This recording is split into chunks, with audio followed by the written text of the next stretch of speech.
at 9 ನಲ್ಲಿ ಇವತ್ತಿನ ಪ್ರಮುಖ ಬೆಳವಣಿಗೆಗಳ ವಿಶೇಷ ವರದಿಗಳನ್ನು ತೋರಿಸ್ತೀವಿ. ಅದಕ್ಕೂ ಮುಂಚಿತವಾಗಿ 18 ಪ್ರಮುಖ ಸುದ್ದಿಗಳನ್ನು ನಿಮಗೆ ಕ್ವಿಕ್ ಆಗಿ ತೋರಿಸ್ತಾ ಹೋಗ್ತೀನಿ.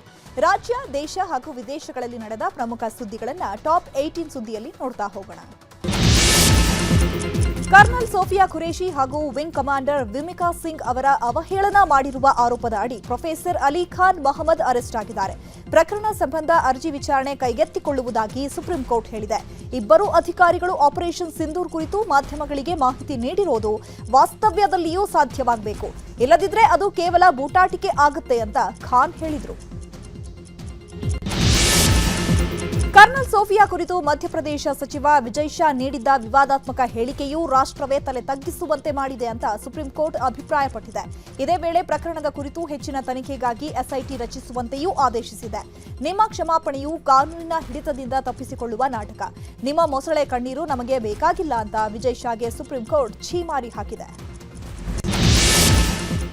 ರಾಜಸ್ಥಾನದಲ್ಲಿರುವ ಲಾಂಗೇವಾಲಾ ಪ್ರದೇಶಕ್ಕೆ ಭಾರತೀಯ ಸೇನಾ ಮುಖ್ಯಸ್ಥ ಜನರಲ್ ಉಪೇಂದ್ರ ದ್ವಿವೇದಿ ಭೇಟಿ ಕೊಟ್ಟಿದ್ರು. ಆಪರೇಷನ್ ಸಿಂಧೂರ್ಗೆ ಶ್ರಮಿಸಿದ ಯೋಧರಿಗೆ ಧನ್ಯವಾದ ತಿಳಿಸಿ ಕೆಲ ಹೊತ್ತು ಸಂವಾದ ನಡೆಸಿದ್ರು. ಬಳಿಕ ಶತ್ರುಗಳ ವಿರುದ್ಧ ವಾಯುಪಡೆ ಮತ್ತು ಗಡಿ ಭದ್ರತಾ ಪಡೆಗಳ ಸಮನ್ವಯದೊಂದಿಗೆ ಕೈಗೊಂಡಂತಹ ಜಂಟಿ ಕ್ರಮಗಳನ್ನು ಪರಿಶೀಲಿಸಿದರು.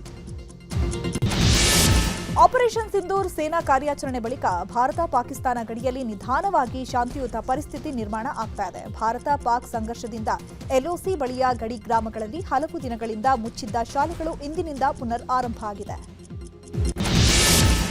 ಅಕ್ರಮ ಬಾಂಗ್ಲಾದೇಶಿ ಮತ್ತು ರೋಹಿಂಗ್ಯಾ ವಲಸಿಗರನ್ನ ಗಡೀಪಾರು ಮಾಡಲು ಕೇಂದ್ರ ಸರ್ಕಾರ ಕಠಿಣ ಕ್ರಮ ಕೈಗೊಂಡಿದೆ. ಈ ಸಂಬಂಧ ಎಲ್ಲಾ ರಾಜ್ಯಗಳಿಗೆ ಕೇಂದ್ರ ಗೃಹ ಸಚಿವಾಲಯ ಸೂಚನೆ ಕೊಟ್ಟಿದೆ. ಅಕ್ರಮ ಬಾಂಗ್ಲಾದೇಶಿ ಮತ್ತು ರೋಹಿಂಗ್ಯಾ ವಲಸಿಗರ ಪತ್ತೆಗೆ ಪ್ರತಿ ಜಿಲ್ಲೆಯಲ್ಲಿ ಎಸ್ಟಿಎಫ್ ರಚಿಸಬೇಕು. ದಾಖಲೆಗಳ ಪರಿಶೀಲನೆ, ಅಗತ್ಯ ಮಾಹಿತಿ ಸಂಗ್ರಹಿಸಿ ಗಡೀಪಾರಿಗೆ ಕ್ರಮ ಕೈಗೊಳ್ಳುವಂತೆ ನಿರ್ದೇಶನ ನೀಡಲಾಗಿದೆ. ಗೃಹಲಕ್ಷ್ಮಿ ಹಣದ ಬಗ್ಗೆ DCM DK Shivakumar shocking news ಕೊಟ್ಟಿದ್ದಾರೆ. ಬಾಕಿ ಗೃಹಲಕ್ಷ್ಮಿ ಹಣ ಯಾವಾಗ ಬಿಡುಗಡೆ ಆಗುತ್ತೆ ಅಂತ ಕೇಳಿದ ಪ್ರಶ್ನೆಗೆ ಗೃಹಲಕ್ಷ್ಮಿ ದುಡ್ಡನ್ನ ತಿಂಗಳು ಹಾಕ್ತೇವೆ ಅಂದಿದ್ವಾ ಅಂತ ಡಿಕೆಶಿ ಉತ್ತರಿಸಿದ್ದಾರೆ. ಕಾಂಟ್ರಾಕ್ಟರ್ ಕೆಲಸ ಮಾಡಿ ವರ್ಷಗಟ್ಟಲೆ ಕಾಯೋದಿಲ್ವಾ? ಗೃಹಲಕ್ಷ್ಮಿ ಬರುತ್ತೆ, ಸ್ವಲ್ಪ ದಿನ ಕಾಯಬೇಕು ಅಂತ ಹೇಳಿದ್ದಾರೆ. ನಾಳೆ ವಿಜಯನಗರದ ಹೊಸಪೇಟೆಯಲ್ಲಿ ಶಕ್ತಿ ಪ್ರದರ್ಶನಕ್ಕೆ ಕಾಂಗ್ರೆಸ್ ಸಜ್ಜಾಗಿದೆ. ಸರ್ಕಾರ ಅಧಿಕಾರಕ್ಕೆ ಬಂದು 2 ವರ್ಷ ಪೂರೈಸುವ ಹಿನ್ನೆಲೆ ಹೊಸಪೇಟೆ ಜಿಲ್ಲಾ ಕ್ರೀಡಾಂಗಣದಲ್ಲಿ ಸಮರ್ಪಣೆ ಸಂಕಲ್ಪ ಸಮಾವೇಶ ಆಯೋಜನೆ ಮಾಡಲಾಗಿದೆ. ಇವತ್ತು ಕಾರ್ಯಕ್ರಮದ ಪೂರ್ವ ಸಿದ್ಧತೆಯನ್ನ ಡಿಸಿಎಂ ಡಿಕೆಶಿ ಪರಿಶೀಲಿಸಿದ್ರು. ಕಾರ್ಯಕರ್ತರ ಜೊತೆ ಬೈಕ್ ರ್ಯಾಲಿಯೂ ನಡೆಸಿದ್ರು. ಸಮಾವೇಶದಲ್ಲಿ ಸುಮಾರು 3 ರಿಂದ 4 ಲಕ್ಷ ಜನ ಸೇರುವ ಸಾಧ್ಯತೆ ಇದೆ. ಜನರನ್ನ ಕರೆತರುವ 3700 ಕೆಎಸ್ಆರ್ಟಿಸಿ ಬಸ್ಗಳ ವ್ಯವಸ್ಥೆಯನ್ನು ಸಹ ಮಾಡಲಾಗಿದೆ. ಕಾಂಗ್ರೆಸ್ನ ಸಾಧನ ಸಮಾವೇಶಕ್ಕೆ ಬಿಜೆಪಿ ಕಿಡಿಕಾರಿದೆ. ಕಾಂಗ್ರೆಸ್ ಅಧಿಕಾರಕ್ಕೆ ಬಂದ ನಂತರ ಕರ್ನಾಟಕದಲ್ಲಿ ಕೊಲೆ, ದರೋಡೆ, ಸುಲಿಗೆ ಹೆಚ್ಚಾಗ್ತಾ ಇದೆ. ಹೆಣ್ಣು ಮಕ್ಕಳಿಗೆ ರಕ್ಷಣೆ ಇಲ್ಲದಂತಾಗಿದೆ. ರಾಜಧಾನಿ ನಶೆಯ ಗುಂಗಿನಲ್ಲಿ ತೇಲ್ತಾ ಇದೆ. ಇದೇ ತನ್ನ ಸಾಧನೆ ಅಂತ ಲಜ್ಜೆಗೆಟ್ಟ ಕಾಂಗ್ರೆಸ್ ಸರ್ಕಾರ 2 ವರ್ಷದ ಸಾಧನೆಯ ಸಮಾವೇಶ ಮಾಡ್ತಾ ಇದೆ. ಹೀಗಂತ ಟೀಕಿಸಿ ಎಕ್ಸ್ನಲ್ಲಿ ಬಿಜೆಪಿ ಪೋಸ್ಟ್ ಹಾಕಿದೆ. ಸಚಿವೆ ಲಕ್ಷ್ಮೀ ಹೆಬ್ಬಾಳ್ಕರ್ ವಿರುದ್ಧ ಅಸಭ್ಯ ಪದ ಬಳಸಿದ ಆರೋಪ ಎದುರಿಸುತ್ತಿರುವ ಎಂಎಲ್ಸಿ ಸಿಟಿ ರವಿಗೆ ಸುಪ್ರೀಂ ಕೋರ್ಟ್ನಿಂದ ಬಿಗ್ ರಿಲೀಫ್ ಸಿಕ್ಕಿದೆ. ಪ್ರಕರಣದ ವಿಚಾರಣೆಗೆ ಸುಪ್ರೀಂ ಕೋರ್ಟ್ ತಡೆಯಾಜ್ಞೆ ನೀಡಿದೆ. ಇತ್ತೀಚೆಗಷ್ಟೇ ಪ್ರಕರಣ ರದ್ದು ಮನವಿಯನ್ನ ಹೈಕೋರ್ಟ್ ನಿರಾಕರಿಸಿತ್ತು. ಆ ಹಿನ್ನೆಲೆ ಸುಪ್ರೀಂ ಕೋರ್ಟ್ ಮೊರೆ ಹೋಗಿದ್ರು ಸಿಟಿ ರವಿ. ಸುಹಾಸು ಶೆಟ್ಟಿ ಹತ್ಯೆ ಆರೋಪಿ ಚೊಟ್ಟೆ ನೌಶಾದ್ ಮೇಲೆ ಜೈಲಿನ ಒಳಗೆ ದಾಳಿಗೆ ಯತ್ನ ಆಗಿದೆ. ಮಂಗಳೂರು ಜೈಲಿನ ಬಿ ಬ್ಯಾರಕ್ನ ಖೈದಿಗಳಿಂದ ದಾಳಿ ಯತ್ನ ನಡೆಸಲಾಗಿದೆ. ಆರೋಪಿ ನೌಶಾದ್ನನ್ನ ಮೈಸೂರು ಜೈಲಿಗೆ ಶಿಫ್ಟ್ ಮಾಡುವಾಗ ಈ ದಾಳಿಯಾಗಿದೆ. ಜೈಲು ಸಿಬ್ಬಂದಿ ದಾಳಿಯನ್ನ ತಪ್ಪಿಸಿದ್ದಾರೆ. ಸ್ಥಳಕ್ಕೆ ಪೊಲೀಸ್ ಅಧಿಕಾರಿಗಳು ತೆರಳಿ ಪರಿಶೀಲಿಸಿದ್ದಾರೆ. ಚಾಲೆಂಜಿಂಗ್ ಸ್ಟಾರ್ ದರ್ಶನ್ ಹಾಗೂ ವಿಜಯಲಕ್ಷ್ಮಿ ಆನಿವರ್ಸರಿ ಸಂಭ್ರಮದಲ್ಲಿದ್ದಾರೆ. ಇವತ್ತಿಗೆ ಅವರು ದಾಂಪತ್ಯ ಜೀವನ ಆರಂಭಿಸಿ 22 ವರ್ಷಗಳಾಗಿದೆ. ವಿವಾಹ ವಾರ್ಷಿಕೋತ್ಸವ ಆಚರಿಸಲು ಇಂಡೋನೇಷ್ಯಾದ ಬಾಲಿಗೆ ದರ್ಶನ್ ದಂಪತಿಗೆ ತೆರಳಿದ್ದಾರೆ. ಹಾಡು ಹಾಡಿ ಪತ್ನಿ ಜೊತೆ ದರ್ಶನ್ ಡ್ಯಾನ್ಸ್ ಮಾಡಿದ್ದಾರೆ. ಬರೋಬ್ಬರಿ 3 ಶತಮಾನಗಳ ಬಳಿಕ ತಿರುಮಲದ ವೆಂಕಟೇಶ್ವರ ದೇವಸ್ಥಾನಕ್ಕೆ ಮೈಸೂರು ಒಡೆಯರ್ ಮನೆತನದವರು 2 ಬೃಹತ್ ಬೆಳ್ಳಿಯ ದೀಪಗಳನ್ನು ಅರ್ಪಿಸಿದ್ದಾರೆ. ಒಂದೊಂದು ದೀಪ ಸುಮಾರು 50 ಕೆಜಿ ಇದ್ದು 100ಕ್ಕೂ ಹೆಚ್ಚು ಕೆಜಿ ಬೆಳ್ಳಿ ಬಳಸಿ ದೀಪಗಳನ್ನು ತಯಾರಿಸಲಾಗಿದೆ. ತಿರುಮಲ ದೇಗುಲದ ಗರ್ಭಗುಡಿಯಲ್ಲಿ ಬೆಳಗುವ ದೀಪಗಳು ಇದಾಗಿದ್ದು ಸುಮಾರು 300 ವರ್ಷಗಳ ಹಿಂದೆ ಅಂದಿನ ಮಹಾರಾಜರು ಬೆಳ್ಳಿ ಅಖಂಡಗಳನ್ನು ದಾನ ಮಾಡಿದರು. ಉತ್ತರ ಪ್ರದೇಶದ ಸಂಭಾಲ್ ಜಾಮಾ ಮಸೀದಿಯ ಸಮೀಕ್ಷೆ ಪ್ರಶ್ನಿಸಿ ಮುಸ್ಲಿಮರು ಸಲ್ಲಿಸಿದ್ದ ಅರ್ಜಿ ಅಲಹಾಬಾದ್ ಹೈಕೋರ್ಟ್ನಲ್ಲಿ ವಜಾಗೊಂಡಿದೆ. ಜಿಲ್ಲಾ ನ್ಯಾಯಾಲಯದ ಆದೇಶದಂತೆ ವಿಚಾರಣೆ ಮುಂದುವರಿಯಲಿ ಅಂತ ಹೈಕೋರ್ಟ್ ತೀರ್ಪು ಕೊಟ್ಟಿದೆ. ಈ ಹಿನ್ನೆಲೆ ಮುಂಜಾಗ್ರತಾ ಕ್ರಮವಾಗಿ ಜಾಮಾ ಮಸೀದಿಗೆ ಪೊಲೀಸರು ಬಿಗಿ ಭದ್ರತೆ ಒದಗಿಸಿದ್ದಾರೆ. ಪಾಕಿಸ್ತಾನದ ಬಲೂಚಿಸ್ತಾನ ಪ್ರಾಂತ್ಯದ ಮಾರುಕಟ್ಟೆ ಸಮೀಪ ಬಾಂಬ್ ಸ್ಫೋಟಗೊಂಡಿದೆ. 4 ಮಂದಿ ಮೃತಪಟ್ಟಿದ್ದು 20 ಜನರು ಗಂಭೀರವಾಗಿ ಗಾಯಗೊಂಡಿದ್ದಾರೆ. ಕಿಲಾ ಅಬ್ದುಲ್ಲಾ ಜಿಲ್ಲೆಯ ಜಬ್ಬಾರ್ ಮಾರುಕಟ್ಟೆ ಸಮೀಪ ಈ ಸ್ಫೋಟ ಸಂಭವಿಸಿದೆ.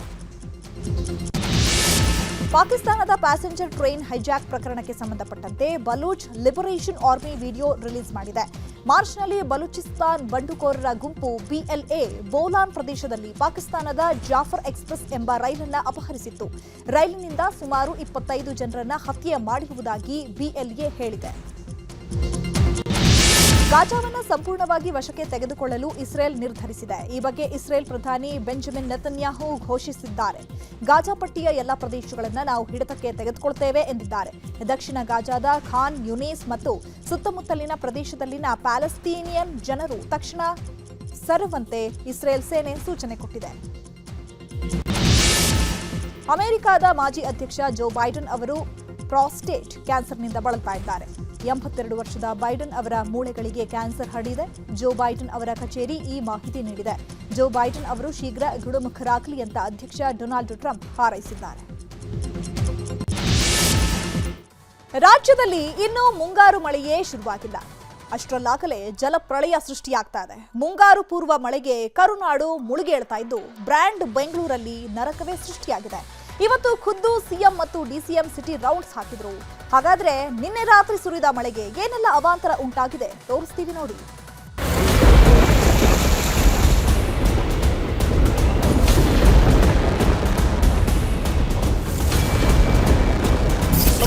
ಇರೋದು ಯಾರು ಇಲ್ಲ. ಯಾವಾಗಲೂ 2ನೇ ಸಲ ಈ ತರ ಗ್ರೌಂಡ್ ಫ್ಲೋರ್ ಫುಲ್ ಆಗಿ ಬಂದ್ಬಿಟ್ಟಿದೆ. ಗ್ರೇಟರ್ ಬೆಂಗಳೂರು ಅಲ್ಲ, ಇವತ್ತು ವಾಟರ್ ಬೆಂಗಳೂರು ಆಗಿದೆ. ಇವತ್ತು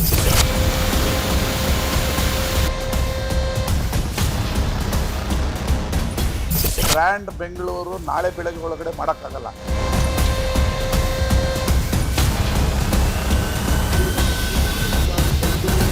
ಇಂದು ಒಂದೇ ಮಹಾಮಳೆಗೆ ಇಡೀ ಬೆಂಗಳೂರು ತತ್ತರಿಸಿ ಹೋಗಿದೆ.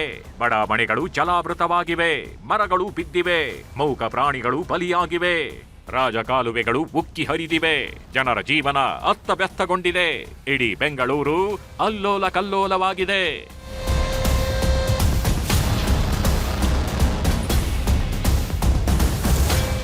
ಎಂದಿನಂತೆ ಈ ಬಾರಿಯೂ ಹೊರಮಾವು ಬಳಿಯ ಸಾಯಿ ಲೇಔಟ್ನಲ್ಲಿ ನೆರೆ ಉಂಟಾಗಿದೆ.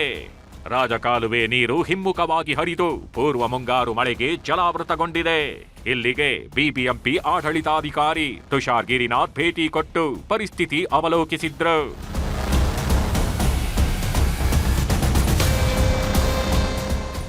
ತಣಿಸಂದ್ರ ಬಳಿಯ ನಂದಗೋಕುಲ ಬಡಾವಣೆ ಸಂಪೂರ್ಣ ಜಲಾವೃತಗೊಂಡಿದೆ. ಬಡಾವಣೆಯ ಬಹುತೇಕ ಮನೆಗಳಿಗೆ ನೀರು ನುಗ್ಗಿದ್ದು ಜನರು ರಾತ್ರಿ ಇಡೀ ಜಾಗರಣೆ ಮಾಡಿದ್ರು. ಇಲ್ಲಿನ ಖಾಸಗಿ ಶಾಲೆಗೂ ಮಳೆ ನೀರು ನುಗ್ಗಿದ್ದು ರಜೆ ಘೋಷಣೆ ಮಾಡಲಾಗಿತ್ತು. ರಾತ್ರಿ ಇಡೀ ನೀರಲ್ಲಿ ಕಳೆದಿದ್ದ ಮಹಿಳೆಯೊಬ್ಬರು ತನ್ನ 2 ತಿಂಗಳ ಮಗುವನ್ನ ಬೆಳಗ್ಗೆಯೇ ಸಂಬಂಧಿಕರ ಮನೆಗೆ ಕೊಂಡೊಯ್ದ್ರು. ಪರಿಸ್ಥಿತಿ ನೋಡಿದ್ರೆ ಮಾಡೋಣ ಅಂತ ಹೇಳಿದ್ರೆ, ಬಟ್ ಇದು ಇವಾಗ ಎಷ್ಟು ಸರಿ ಮಳೆ ಬಂದೆ ಅಷ್ಟು ಸರಿ ಇದೇ ತರ ಸ್ಥಿತಿ ಸ್ಟಾರ್ಟ್ ಆಗ್ಬಿಟ್ಟು ಅರ್ಥಿಂಗ್ ಆಗ್ಬಿಟ್ರೆ ಚಿಕ್ಕ ಮಕ್ಕಳು ಇರ್ತಾರೆ, ಸ್ಟೂಡೆಂಟ್ಸ್ ಇರ್ತಾರೆ, ಬಡವರು ಇರ್ತಾರೆ, ಎಲ್ಲ ಇರ್ತಾರೆ. ಅವ್ರಿಗೆ ಯಾರು ಜವಾಬ್ದಾರಿ ಹೇಳಿ? ಬಾಟರಿ ಟೌನ್ ಬಳಿಯ NC ಕಾಲೋನಿಗೂ ರಾಜಕಾಲುವೆ ಉಕ್ಕಿ ಹರಿದು ನೀರು ನುಗ್ಗಿ ಜನರ ಜೀವನ ಬುಡಮೇಲಾಗಿದೆ. ಮನೆಯೊಳಗಿದ್ದ ಬಹುತೇಕ ಸಾಮಗ್ರಿಗಳು ನೀರಲ್ಲೇ ಕೊಚ್ಚಿ ಹೋಗಿದ್ದು ರಾಜಕಾಲುವೆಗೆ ತಡೆಗೋಡೆ ನಿರ್ಮಿಸಿಕೊಡುವಂತೆ ಬೇಡಿಕೆ ಇಟ್ಟಿದ್ದಾರೆ. 4 ದಿವಸದಿಂದ ಪ್ರತಿದಿನ ಮಳೆ ಇಷ್ಟು ದೂರ ಸರ್, ಇಷ್ಟು ದೂರ ಮಳೆ.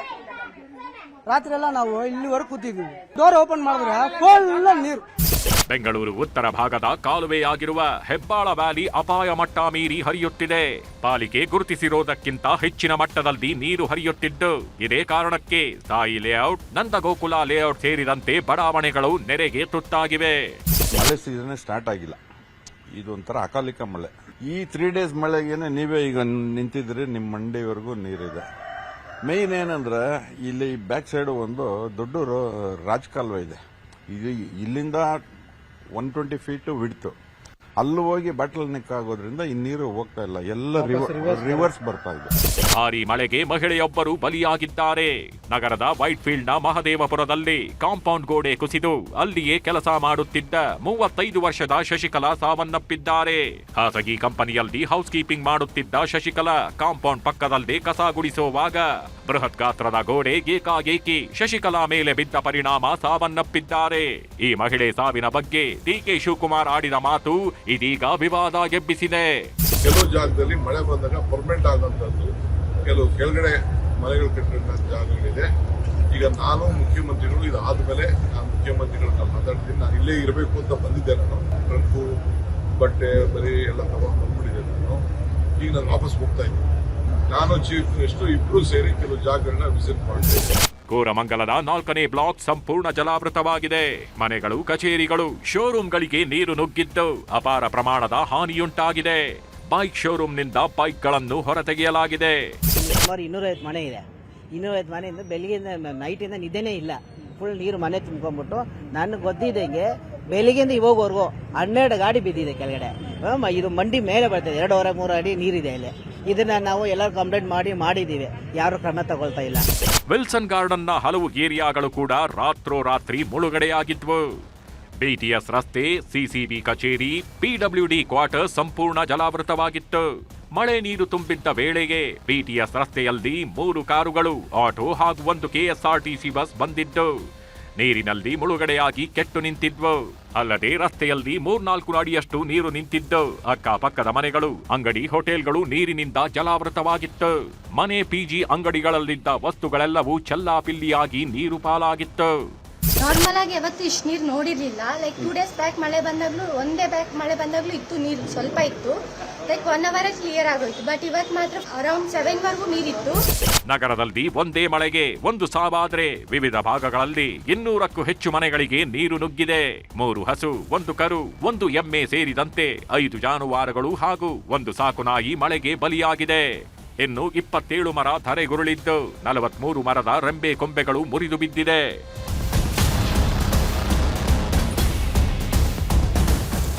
ಈ ಮಧ್ಯೆ ಸಿಎಂ ಸಿದ್ದರಾಮಯ್ಯ ಹಾಗೂ DCM DK Shivakumar BBMP control ರೂಮ್ಗೆ ಭೇಟಿ ನೀಡಿದ್ರು. ವಾರ್ ರೂಮ್ ಕಾರ್ಯಾಚರಣೆ, ಜನರ ಸಮಸ್ಯೆಗಳಿಗೆ ಅಧಿಕಾರಿಗಳ ಸ್ಪಂದನೆ ಬಗ್ಗೆ ಮಾಹಿತಿ ಪಡೆದ್ರು. ಜನರಿಗೆ ಯಾವುದೇ ತೊಂದರೆ ಆಗದಂತೆ ಕ್ರಮ ಕೈಗೊಳ್ಳಲು ಸೂಚಿಸಿದ್ರು. ಈ ರಸ್ತೆಗಳಲ್ಲಿ ನೀರು ಬರೋದನ್ನ ತಪ್ಪಿಸಲಿಕ್ಕೆ ಕಷ್ಟ ಆಗ್ತದೆ.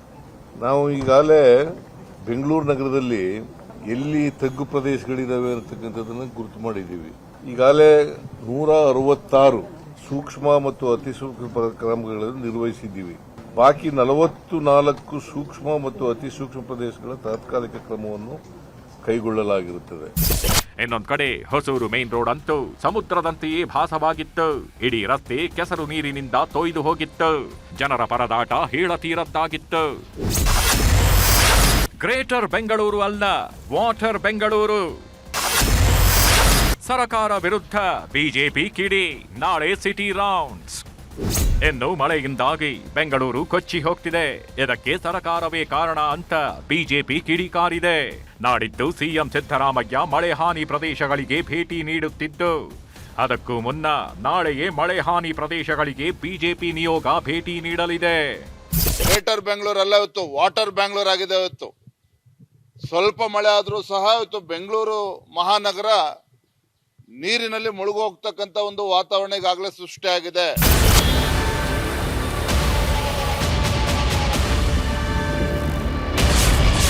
ಕರುನಾಡಿಗೆ ಪೂರ್ವ ಮುಂಗಾರು ವರುಣಾಘಾತ. ಕರುನಾಡಲ್ಲಿ ಪೂರ್ವ ಮುಂಗಾರು ಬಿಸಿ ಜೋರಾಗಿದೆ. ನಿಪ್ಪಾಣಿಯ ಹಲವೆಡೆ ಮಳೆ ರಾಯನ ಅಬ್ಬರಕ್ಕೆ ರಾಷ್ಟ್ರೀಯ ಹೆದ್ದಾರಿಯಲ್ಲಿ ಜಲಪಾತವೇ ಸೃಷ್ಟಿಯಾಗಿತ್ತು. ಫ್ಲೈಓವರ್ ಮೇಲಿಂದ ದುಮ್ಮಿಕ್ಕುತ್ತಿರೋ ನೀರಿಗೆ ಸವಾರರು ಪರದಾಡಿದ್ದಾರೆ.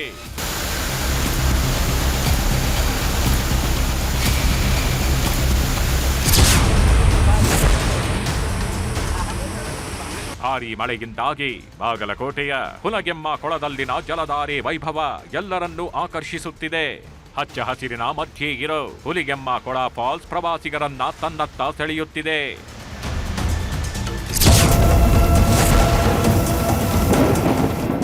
ಕಲಬುರಗಿಯಲ್ಲಿ ಸುರಿದ ಬಿರುಗಾಳಿ ಸಹಿತ ಮಳೆಗೆ ಜನ ಕಕ್ಕಾಬಿಕ್ಕಿಯಾಗಿದ್ದಾರೆ. ಲಿಂಗಾನಗರ ತಾಂಡಾದಲ್ಲಿ ಮನೆಯೊಂದು ಧರೆಗುರುಳಿದ್ದು ಅದೃಷ್ಟವಶಾತ್ ಯಾವುದೇ ಪ್ರಾಣಾಪಾಯ ಸಂಭವಿಸಿಲ್ಲ.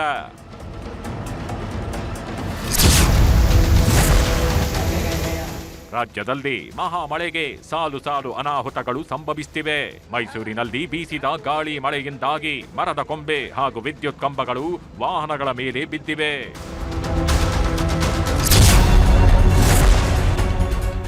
ತುಮಕೂರಿನ ಮುದ್ದರಾಮಯ್ಯನ ಪಾಳ್ಯದಲ್ಲಿ ಜೋರು ಮಳೆಗೆ ಮನೆ ಕುಸಿದು ಬಿದ್ದಿದೆ. ಮನೆಯಲ್ಲಿ ಯಾರೂ ಇಲ್ಲದಿದ್ದರಿಂದ ಪ್ರಾಣಹಾನಿ ಸಂಭವಿಸಿಲ್ಲ.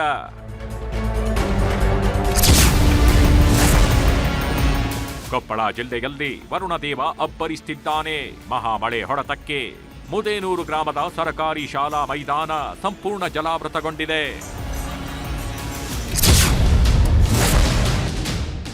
ಪೂರ್ವ ಮುಂಗಾರು ಮಳೆ ಅನಾಹುತಗಳನ್ನೇ ಹೊತ್ತು ತರ್ತಿದೆ.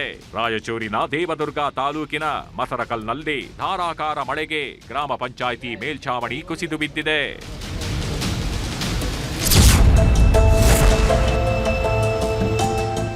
ಈ ಬಾರಿ ಸುರಿಯುತ್ತಿರೋ ಮಳೆಗೆ ಹಳ್ಳ ಕೊಳ್ಳಗಳೆಲ್ಲ ತುಂಬಿ ಹರಿಯುತ್ತಿವೆ. ಬೀದರ್ನ ಸಂತಪುರ ಸೇರಿ ಹಲವೆಡೆ ವರುಣ ಆರ್ಭಟಿಸುತ್ತಿದ್ದು ಜಮೀನುಗಳಿಗೆ ನೀರು ನುಗ್ಗಿದೆ.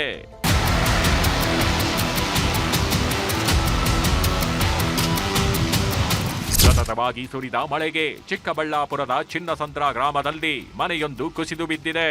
ಸೈಯದ್ ಅಜಾಜ್ ಅನ್ನೋರಿಗೆ ಸೇರಿದ ಮನೆ ನೆಲ ಕಚ್ಚಿದ್ದು ದವಸ ಧಾನ್ಯಗಳೆಲ್ಲ ಹಾನಿಯಾಗಿವೆ. ಒಟ್ನಲ್ಲಿ ರಾಜ್ಯದಲ್ಲಿ ದಿನದಿಂದ ದಿನಕ್ಕೆ ಮಹಾಮಳೆಯ ಆರ್ಭಟ ಜೋರಾಗಿದ್ದು 4 ಜಿಲ್ಲೆಗಳಿಗೆ ಆರೆಂಜ್ ಅಲರ್ಟ್, 21 ಜಿಲ್ಲೆಗಳಿಗೆ ಯೆಲ್ಲೋ ಅಲರ್ಟ್ ಘೋಷಿಸಲಾಗಿದೆ. Bureau report, news 18. ದೇಶದ ಹೊರಗಿನ ಭಯೋತ್ಪಾದನೆ ವಿರುದ್ಧ ಭಾರತ ಸಿಂಧೂರ್ ಸಮರ ಸಾರಿದೆ. ಆದರೆ ದೇಶದ ಒಳಗಿದ್ದೇ ಇಲ್ಲಿನ ಅನ್ನ, ಇಲ್ಲಿನ ನೀರು ಸೇವಿಸಿ ದೇಶಕ್ಕೆ ದ್ರೋಹ ಬಗೆದಿದ್ದಾರೆ ಕೆಲವರು. ಪಾಕ್ ಪರ ಬೇಹುಗಾರಿಕೆ ಮಾಡ್ತಿದ್ದವರನ್ನ ಪೊಲೀಸರು ಹುಡುಕಿ ಪತ್ತೆ ಹಚ್ಚುತ್ತಾ ಇದ್ದಾರೆ. ಕೆಲ ದಿನಗಳ ಹಿಂದೆ ಬಂಧನ ಆಗಿದ್ದ ಯೂಟ್ಯೂಬರ್ ಮಲ್ಹೋತ್ರಾಳ ಪಾಕ್ ಪ್ರೀತಿ ಬಯಲಾಗಿದೆ. ಅಷ್ಟೇ ಅಲ್ಲ, ಆಕೆಯನ್ನೇ ಹನಿ ಟ್ರ್ಯಾಪ್ ಮಾಡಲಾಗಿದೆಯಂತೆ.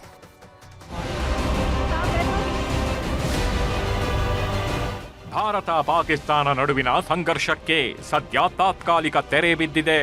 ಬಾಂಬು ಮಿಸೈಲ್ಗಳ ಸದ್ದು ಕ್ರಮೇಣ ಕರಗುತ್ತಿದೆ. ಪಾಕಿಸ್ತಾನದ ಉಗ್ರ ಪೀಪಾಸುಗಳು ಜೀವ ಉಳಿಸಿಕೊಳ್ಳಲು ಬಿಲಾ ಸೇರಿದ್ದಾರೆ. ಇಂತಹ ಸಮಯದಲ್ಲಿ ದೇಶದೊಳಗಿನ ದ್ರೋಹಿ ಮನಸ್ಸುಗಳು ಒಂದೊಂದೇ ಹೊರಬರ್ತಿವೆ. ದೇಶದಲ್ಲಿ ಹುಟ್ಟಿ ಬೆಳೆದು ದೇಶದ ಅನ್ನ ತಿಂದು ವಿಷ ಕಕ್ಕುವ ರಾಕ್ಷಸರ ಮುಖಗಳು ಬಯಲಾಗ್ತಿವೆ.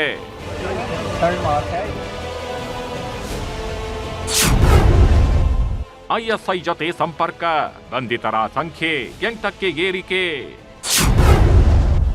ಪಂಜಾಬ್, ಉತ್ತರ ಪ್ರದೇಶದಲ್ಲಿ ಮತ್ತೆ 3 ಅರೆಸ್ಟ್. ಆಪರೇಷನ್ ಸಿಂಧೂರ್ ಬಳಿಕ ಇಡೀ ವಿಶ್ವವೇ ಭಾರತೀಯ ಸೈನಿಕರತ್ತ ಬೆರಗುಗಣ್ಣಿನಿಂದ ನೋಡುತ್ತಿದೆ. ಇಂಥ ಸೇನೆಯ ರಹಸ್ಯವನ್ನೇ ಪಾಕಿಸ್ತಾನಕ್ಕೆ ಮಾರಿಕೊಳ್ಳೋ ಪಾಪಿಗಳು ನಮ್ಮೊಳಗೇ ಇದ್ದಾರೆ. ಯೂಟ್ಯೂಬರ್ ಜ್ಯೋತಿ ಮಲ್ಹೋತ್ರಾ ಬಳಿಕ ಇದೀಗ ಮತ್ತೆ 3 ಗೂಢಾಚಾರಿಗಳನ್ನ ಪೊಲೀಸರು ಹೆಡೆಮುರಿ ಕಟ್ಟಿದ್ದಾರೆ. ಪಂಜಾಬ್ನ ಗುರುದಾಸ್ಪುರ್ ಪೊಲೀಸರು ಸುಖ್ಪ್ರೀತ್ ಸಿಂಗ್ ಮತ್ತು ಕರಣ್ ಬೀರ್ ಸಿಂಗ್ ಎಂಬುವವರನ್ನ ಅರೆಸ್ಟ್ ಮಾಡಿದ್ದಾರೆ. ಇವರು ಮೇ 15ರಂದು ಪಂಜಾಬ್, ಹಿಮಾಚಲ ಪ್ರದೇಶ ಮತ್ತು ಜಮ್ಮು ಮತ್ತು ಕಾಶ್ಮೀರದಲ್ಲಿನ ಸೈನಿಕರ ಚಲನವಲನಗಳು ಹಾಗೂ ಆಪರೇಷನ್ ಸಿಂಧೂರ್ ಕುರಿತು ಪಾಕ್ ಏಜೆಂಟ್ಗಳ ಜೊತೆ ಹಂಚಿಕೊಂಡಿದ್ರಂತೆ. ಎಲ್ಲ ಮಾಹಿತಿ ಕಲೆ ಹಾಕಿದ ಪೊಲೀಸರು ಸಾಕ್ಷ್ಯ ಸಮೇತ ಅರೆಸ್ಟ್ ಮಾಡಿದ್ದಾರೆ. गुरदासपुर पुलिस ने बहुत अच्छा काम किया है. एक मॉड्यूल बस्ट किया जो कि ये 2 लड़के थे, ये पाकिस्तान को हमारी सीक्रेट इन्फॉर्मेशंस लीक करते थे और इन्होंने पंजाब, हिमाचल और JNK से जो हमारी आर्म्ड फोर्सेस और सिक्योरिटी फोर्सेस की इन्फॉर्मेशन है ये इन्होंने वहाँ लीक की थी. एक इंटेलिजेंस बेस्ड ऑपरेशन था जिसमें गुरदासपुर पुलिस को बहुत बड़ी सक्सेस मिली है और इन दोनों लोगों को अरेस्ट किया है और ये सीधे तौर से ISI से इन टच में थे. ಮತ್ತೊಂದೆಡೆ ಉತ್ತರ ಪ್ರದೇಶದ ರಾಂಪುರದ ಜಿಲ್ಲೆಯ ಟಂಡಾದಲ್ಲೂ ಓರ್ವ ಪಾಕ್ ಗೂಢಚಾರಿ ಶಹಜಾದ್ ಎಂಬಾತನ ಕೈಗೆ ಪೊಲೀಸರು ಗೋಳ ತೊಡಿಸಿದ್ದಾರೆ. ಇನ್ನು ATS ಅಧಿಕಾರಿಗಳ ಕಾರ್ಯಾಚರಣೆ ವೇಳೆ ಆತನ ಹೆಂಡತಿ ಹೈಡ್ರಾಮಾವನ್ನೇ ಮಾಡಿದ್ದಾಳೆ.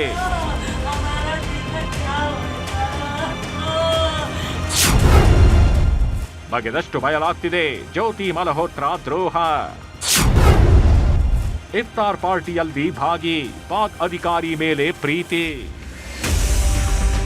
ಇನ್ನು ಪಾಕ್ ಜೊತೆಗಿನ ಗೂಢಚರ್ಯೆಯ ಆರೋಪದಲ್ಲಿ ಬಂಧಿಯಾಗಿರೋ ಯೂಟ್ಯೂಬರ್ ಜ್ಯೋತಿ ಮಲ್ಹೋತ್ರಾ ವಿಚಾರಣೆಯಲ್ಲಿ ಒಂದೊಂದೇ ಅಂಶ ಬಯಲಾಗ್ತಿದೆ. ದೇಶದ ಗಡಿ ದಾಟಿ ಪಾಕ್ಗೆ ಹೋದವಳು, ಪಾಕ್ ಪ್ರೇಮಿಯಾಗಿದ್ಲು, ಪಾಕ್ನಲ್ಲಿ ದೊಡ್ಡವರ ಜೊತೆ ಸಂಪರ್ಕದಲ್ಲಿದ್ದ ವಿಚಾರ ಬಯಲಾಗಿದೆ. ಪಾಕ್ ಜೊತೆ ಹೇಗೆಲ್ಲ ನಂಟು ಇಟ್ಕೊಂಡಿದ್ಲು ಅನ್ನೋದನ್ನ ನೋಡಿ ತನಿಖಾಧಿಕಾರಿಗಳೇ ಶಾಕ್ ಆಗಿದ್ದಾರೆ. ಜ್ಯೋತಿ ಮಲ್ಹೋತ್ರಾ ಪಾಕ್ ಹೈಕಮಿಷನ್ ಭೇಟಿ ಮಾಡಿದ್ದ ವಿಡಿಯೋ ವೈರಲ್ ಆಗಿದೆ. ತಾನೇ ಈ ಬಗ್ಗೆ ವಿಡಿಯೋ ಹಂಚಿಕೊಂಡಿದ್ದಾಳೆ. ಇನ್ನು ಪಾಕ್ ಅಧಿಕಾರಿ ಡ್ಯಾನಿಶ್ ಜೊತೆಗಿನ ಫೋಟೋ ಶೇರ್ ಮಾಡಿದ್ದು ಮದುವೆ ಆಗಿದ್ದಾನೆ ಅನ್ನೋ ವದಂತಿ ಇದೆ. ಇದಕ್ಕೆ ಇಂಬು ನೀಡುವಂತೆ ಡ್ಯಾನಿಶ್ ಜೊತೆ ಇಂಡೋನೇಷ್ಯಾ ಪ್ರವಾಸ ಕೂಡ ಮಾಡಿದ್ಲು.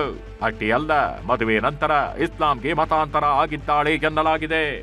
ಪಾಕಿಸ್ತಾನದ ಎಲ್ಲಾ ಸ್ಥಳಗಳಿಗೂ ಜ್ಯೋತಿಗೆ ಮುಕ್ತ ಪ್ರವೇಶ ಆಗಿತ್ತಂತೆ.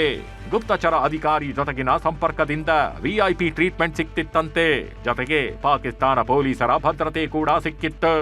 ದೆಹಲಿಯಲ್ಲಿರುವ ಪಾಕಿಸ್ತಾನ ಹೈಕಮಿಷನರ್ ಕಚೇರಿಯಲ್ಲಿ ಇಫ್ತಾರ್ ಕೂಟದಲ್ಲಿ ಭಾಗಿಯಾಗಿದ್ದು ಜ್ಯೋತಿಯನ್ನ ಖುದ್ದು ಪಾಕ್ ಅಧಿಕಾರಿ ಡ್ಯಾನಿಶ್ ಸ್ವಾಗತಿಸಿದ್ದ. ಪಹಲ್ಗಾಮ್ ದಾಳಿಗೂ 3 ತಿಂಗಳ ಹಿಂದೆ ಪಾಕಿಸ್ತಾನಕ್ಕೆ ಭೇಟಿ ನೀಡಿದ್ಲು. ಆಪರೇಷನ್ ಸಿಂಧೂರ್ ಬಳಿಕವೂ ಪಾಕ್ ಅಧಿಕಾರಿ ಜೊತೆ ನಿರಂತರ ಸಂಪರ್ಕದಲ್ಲಿದ್ದಳು. 2 ವರ್ಷಗಳಲ್ಲಿ ಜ್ಯೋತಿ ಬ್ಯಾಂಕ್ ಖಾತೆಗೆ ಕೋಟಿ ಹಣ ಬಂದಿದ್ದು ಭಾರಿ ಅನುಮಾನ ಸೃಷ್ಟಿಸಿದೆ. बाहर जाती थी मेरे को तो नहीं बता के जाया करते. मैंने नहीं कहा पाकिस्तान में घूमने गई है. मैं तो कह रहा हूँ मेरे को तो कह के जाया करते दिल्ली जा रही हूँ. पाकिस्तान का मैंने कोई नाम नहीं लिया. मेरी कोई बात नहीं हुई. यहाँ आए कपड़े चक्के ले गए. 15 मिनट रुके होंगे. कपड़े उसने अपने जो काटने थे काटे और चले गए. ಅಮೃತಸರದ ಗೋಲ್ಡನ್ ಟೆಂಪಲ್ ಟಾರ್ಗೆಟ್. ಬಹುದೊಡ್ಡ ದಾಳಿ ತಪ್ಪಿಸಿದ್ದೇ ರಣರೋಚಕ.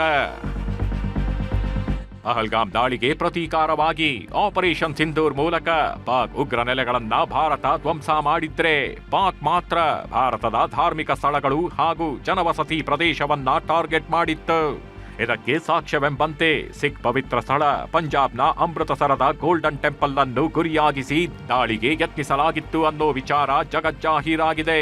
ಕ್ಷಿಪಣಿಗಳು ಮತ್ತು ಡ್ರೋನ್ಗಳ ಮೂಲಕ ದಾಳಿಗೆ ಮುಂದಾಗಿತ್ತು ಪಾಕ್. ಆದರೆ ಭಾರತದ ವಾಯುಸೇನಾ ರಕ್ಷಣಾ ಗನ್ನರ್ಗಳು ಗೋಲ್ಡನ್ ಟೆಂಪಲ್ ಗುರಿಯಾಗಿಸಿಕೊಂಡಿದ್ದ ಎಲ್ಲಾ ಡ್ರೋನ್ಗಳು ಮತ್ತು ಕ್ಷಿಪಣಿಗಳನ್ನ ಹೊಡೆದುರುಳಿಸಿದ್ರು. ಆಕಾಶ ಕ್ಷಿಪಣಿ ವ್ಯವಸ್ಥೆ, L-70 ಏರ್ ಡಿಫೆನ್ಸ್ ಗನ್ಗಳು ಸೇರಿದಂತೆ ಭಾರತೀಯ ವಾಯು ರಕ್ಷಣಾ ವ್ಯವಸ್ಥೆಗಳು ಗೋಲ್ಡನ್ ಟೆಂಪಲ್ ಮತ್ತು ಪಂಜಾಬ್ನ ನಗರಗಳಿಗೆ ಕೊಂಚವೂ ಹಾನಿಯಾಗದಂತೆ ತಡೆದಿವೆ. ಇನ್ನು ನಮ್ಮ ಸೇನೆ ಗೋಲ್ಡನ್ ಟೆಂಪಲ್ ರಕ್ಷಿಸಿದ್ದ ಹೇಗೆ ಅನ್ನೋದನ್ನ ನೋಡೋದಾದ್ರೆ, ಅತ್ಯಾಧುನಿಕ ಕ್ಷಿಪಣಿ ಡ್ರೋನ್ಗಳ ಮೂಲಕ ಗೋಲ್ಡನ್ ಟೆಂಪಲ್ ಮೇಲೆ ದಾಳಿಗೆ ಪ್ಲಾನ್ ನಡೆದಿತ್ತು. ಅದರಂತೆ A-100, ಫತಾ-1, ಫತಾ-2 ಶಹೀನ್ ಕ್ಷಿಪಣಿಗಳನ್ನ ಪಾಕ್ ಸೇನೆ ಬಳಕೆ ಮಾಡಿತ್ತು. ಆದ್ರೆ ದಾಳಿ ಬಗ್ಗೆ ಮೊದಲೇ ತಿಳಿದಿದ್ದ ಭಾರತೀಯ ಸೇನೆ ದೇಗುಲದ ಸುತ್ತ ಅಂಬ್ರೆಲಾ ಮಾದರಿಯ ಸುರಕ್ಷತಾ ಕ್ರಮ ಕೈಗೊಂಡಿತ್ತು. ಆಕಾಶ ಕ್ಷಿಪಣಿ L-70 ಗನ್ಗಳನ್ನ ಬಳಸಿ ಪ್ರತಿ ದಾಳಿ ನಡೆಸಲಾಯಿತು. ಪಾಕಿಸ್ತಾನ ಕ್ಷಿಪಣಿಗಳನ್ನ S-400 ಪುಡಿ ಮಾಡಿತ್ತು. ಪಾಕ್ ಅಸ್ತ್ರಗಳು ಅಮೃತಸರ್ ಮುಟ್ಟೋದಕ್ಕೂ ಮೊದಲೇ ಧ್ವಂಸಗೊಂಡಿದ್ವು. Knowing that Pak army does not have any legitimate targets, we anticipated that he will target Indian military installations, civilian targets, including religious places. Of these, Golden Temple appeared to be the most prominent. We also received credible intelligence that Golden Temple is a prime target, which we had brainstormed earlier. ಭಾರತದ ಸೇನೆಯ ಸಮಯೋಚಿತ ನಿರ್ಧಾರ ಹಾಗೂ ದಿಟ್ಟ ಕ್ರಮದಿಂದಾಗಿ ಶತ್ರುಗಳ ಬಾಲ cut ಮಾಡಿದಂತಾಗಿದೆ. ಅದರಲ್ಲೂ ಜನವಸತಿ ಹಾಗೂ ಧಾರ್ಮಿಕ ಸ್ಥಳಗಳನ್ನ ಟಾರ್ಗೆಟ್ ಮಾಡೋ ಪಾಕ್ ನೀಚ ಬುದ್ಧಿ ಮತ್ತೊಮ್ಮೆ ಬಯಲಾಗಿದೆ. Bureau report, news 18. ಆಪರೇಷನ್ ಸಿಂಧೂರ ಈ ಹೆಸರು ಈಗ ಜಗತ್ತಿನಾದ್ಯಂತ ಜನರ ಬಾಯಲ್ಲಿ ನಾಟ್ಯವಾಡ್ತಿದೆ. ಉಗ್ರರಂತೂ ಈ ಹೆಸರು ಕೇಳಿದ್ರೆ ನಿಂತಲ್ಲೇ ನಡುಗ್ ಹೋಗ್ತಿದ್ದಾರೆ. ಆದರೆ ನಮ್ಮ ರಾಜಕೀಯ ನಾಯಕರಿಗೆ ಮಾತ್ರ ಈ ಹೆಸರು ವಾಗ್ಯುದ್ಧದ ವಸ್ತುವಾಗ್ಬಿಟ್ಟಿದೆ. ಬನ್ನಿ ಆಪರೇಷನ್ ಸಿಂಧೂರ ಸುತ್ತ ಏನೆಲ್ಲ ರಾಜಕೀಯ ನಡೀತಾ ಇದೆ ನೋಡೋಣ.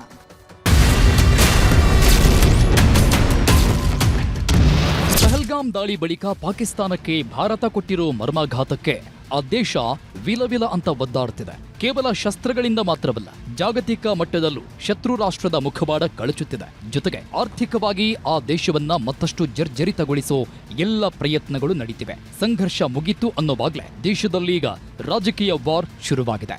ಅದು ವಿದೇಶಾಂಗ ಸಚಿವ ಜೈಶಂಕರ್ ಹೇಳಿದ ಒಂದೇ ಒಂದು ಮಾತು. because even at that start, at the start of the operation, we had sent a message to Pakistan saying we are striking at terrorist infrastructure. We are not striking at the military. So the military has an option of standing out and not interfering in this process. They chose not to take that good advice. Jaishankar ಹೇಳಿದ ಮಾತು ಭಾರಿ ವಿವಾದ ಸೃಷ್ಟಿ ಮಾಡಿದೆ. ದಾಳಿಗೂ ಮುನ್ನ ಪಾಕಿಸ್ತಾನಕ್ಕೆ ಮಾಹಿತಿ ಕೊಟ್ಟಿದ್ದೇವೆ. ಸೇನೆ ನಾಗರಿಕರ ಟಾರ್ಗೆಟ್ ಮಾಡಿಲ್ಲ. ಉಗ್ರರ ತಾಣಗಳ ಮೇಲಷ್ಟೇ ದಾಳಿ ಮಾಡ್ತೇವೆ ಅಂದಿದ್ದ ಮಾತನ್ನ ಅಸ್ತ್ರವಾಗಿಸಿಕೊಂಡಿದೆ ಕಾಂಗ್ರೆಸ್. ಪಾಕಿಸ್ತಾನ ಮತ್ತು ಪಾಕ್ ಆಕ್ರಮಿತ ಕಾಶ್ಮೀರದಲ್ಲಿನ ಭಯೋತ್ಪಾದಕ ನೆಲೆಗಳ ಮೇಲೆ ಮಿಲಿಟರಿ ದಾಳಿ ನಡೆಸುವ ಮೊದಲು ವಿದೇಶಾಂಗ ಸಚಿವರು ಪಾಕಿಸ್ತಾನಕ್ಕೆ ಮಾಹಿತಿ ನೀಡಿದ್ದಾರೆ. ಈ ಮೂಲಕ ದೇಶದ ಭದ್ರತೆಯೊಂದಿಗೆ ರಾಜಿ ಮಾಡಿಕೊಂಡಿದ್ದಾರೆ. ಇದು ಅಪರಾಧ ಅಂತ ಎಕ್ಸ್ ಮೂಲಕ ಆಕ್ರೋಶ ಹೊರಹಾಕಿದ್ದಾರೆ ಕಾಂಗ್ರೆಸ್ ನಾಯಕ ರಾಹುಲ್ ಗಾಂಧಿ. ಪಾಕಿಸ್ತಾನದ ಮೇಲೆ ದಾಳಿ ಮಾಡ್ತಿರೋದನ್ನ ತಿಳಿಸಿದ್ದೇ ಅಪರಾಧ. ವಿದೇಶಾಂಗ ಸಚಿವರೇ ಒಪ್ಪಿಕೊಂಡಿರುವಾಗ ಪ್ರಶ್ನೆ ಮಾಡಬಾರದ? ಪಾಕಿಸ್ತಾನಕ್ಕೆ ತಿಳಿಸಿದ್ದರ ಹೊಣೆ ಹೊತ್ತುಕೊಳ್ಳುವವರು ಯಾರು? ಪಾಕಿಸ್ತಾನಕ್ಕೆ ಮೊದಲೇ ತಿಳಿಸಿದ್ದರಿಂದ ಭಾರತಕ್ಕೆ ಎಷ್ಟು ಹಾನಿಯಾಗಿದೆ? ವಾಯುಸೇನೆಯ ಎಷ್ಟು ಜೆಟ್ಗಳಿಗೆ ಹಾನಿಯಾಗಿದೆ? ಭಾರತ ಸೇನೆಯ ಎಷ್ಟು ಸಿಬ್ಬಂದಿಗೆ ಏನೇನಾಗಿದೆ? ಸೇನಾ ರಹಸ್ಯವನ್ನ ಶತ್ರು ರಾಷ್ಟ್ರಕ್ಕೆ ಮುಟ್ಟಿಸೋದು ಸರಿಯೇ? ಆಪರೇಷನ್ ಸಿಂಧೂರ್ನ ಸತ್ಯ इडी देश के ಗೊತ್ತಾಗಬೇಕಿದೆ. जयशंकर इस तरह का बयान दें जो पाकिस्तान में और पूरे देश में, पूरे विश्व में हमारी हंसी उड़ रही है. इसलिए राहुल गांधी बार बार कह रहे हैं कि आप जवाब दीजिए. इस फोरवार्निंग से, ये जो आपने पहले ही पाकिस्तान को बता दिया, इससे देश को क्या नुकसान हुआ, यह हमारा लिए जानना बहुत जरूरी है. देश के कितने हवाई जहाज गिरे, देश को क्या नुकसान हुआ और कितने आतंकी बच के भाग गए, ये जानना हम सबके लिए बहुत जरूरी है. इष्टे अल्ल, ಟ್ರಂಪ್ ಮಧ್ಯಸ್ಥಿಕೆ ವಿಚಾರವಾಗಿ ಕಾಂಗ್ರೆಸ್ ಕಿಡಿಕಾರಿದೆ. ಸಂಸತ್ ಭವನದಲ್ಲಿ ನಡೆದ ವಿದೇಶಾಂಗ ವ್ಯವಹಾರಗಳ ಸ್ಥಾಯಿ ಸಮಿತಿಯ ಸದಸ್ಯರ ಸಭೆಯಲ್ಲಿ ವಿಚಾರ ಪ್ರತಿಧ್ವನಿಸಿದೆ. ಕದನ ವಿರಾಮ ಚರ್ಚೆ ವೇಳೆ ಅಮೆರಿಕ ಚಿತ್ರದಲ್ಲಿ ಇರಲಿಲ್ಲ. ಕದನ ವಿರಾಮ ಮನವಿ ಇಸ್ಲಾಮಾಬಾದ್ನಿಂದ ಬಂದಿತ್ತು. ಪಾಕ್ ಮಿಲಿಟರಿ ಅಧಿಕಾರಿಗಳೇ ಭಾರತದ ಡಿಜಿಎಂಒಗೆ ಕರೆ ಮಾಡಿದ್ದರು. ಟ್ರಂಪ್ ಕೂಡ ಯಾವುದೇ ಮಧ್ಯಸ್ಥಿಕೆ ಮಾಡಿಲ್ಲ. ಅಲ್ಲದೆ ಭಾರತಕ್ಕೆ ಮೂರನೇ ವ್ಯಕ್ತಿಯ ಮಧ್ಯಸ್ಥಿಕೆ ಅಗತ್ಯವೂ ಇಲ್ಲ. ಇನ್ನು ಸದ್ಯದ ಉದ್ವಿಗ್ನತೆ ಪರಿಸ್ಥಿತಿಯಲ್ಲಿ ನೆರೆ ದೇಶದಿಂದ ಯಾವುದೇ ಪರಮಾಣು ಬೆದರಿಕೆ ಇಲ್ಲ ಅಂತ ಸಭೆಗೆ ಮಿಸ್ರಿ ಸ್ಪಷ್ಟಪಡಿಸಿದರು. ಸದ್ಯ ಭಾರತ ಮತ್ತು ಪಾಕಿಸ್ತಾನ ಮಧ್ಯೆ ಸಂಘರ್ಷ ತಿಳಿಯಾಗ್ತಿದೆ. ಆದರೆ ರಾಜಕೀಯ ಸಂಘರ್ಷ ತೀವ್ರಗೊಳ್ಳುತ್ತಿದ್ದು ಇದು ಮತ್ತಷ್ಟು ತಾರಕಕ್ಕೇರೋ ಎಲ್ಲ ಲಕ್ಷಣ ಗೋಚರಿಸುತ್ತಿವೆ. Bureau report, news 18. ಇದಾಗಿತ್ತು ಈ ಹೊತ್ತಿನ ಸೂಪರ್ ಪ್ರೈಮ್ ಅಟ್ 9. ನೋಡ್ತಾ ಇರಿ ನ್ಯೂಸ್ 18, ಜಾಲ ನಮ್ಮದು, ಬಲ ನಿಮ್ಮದು.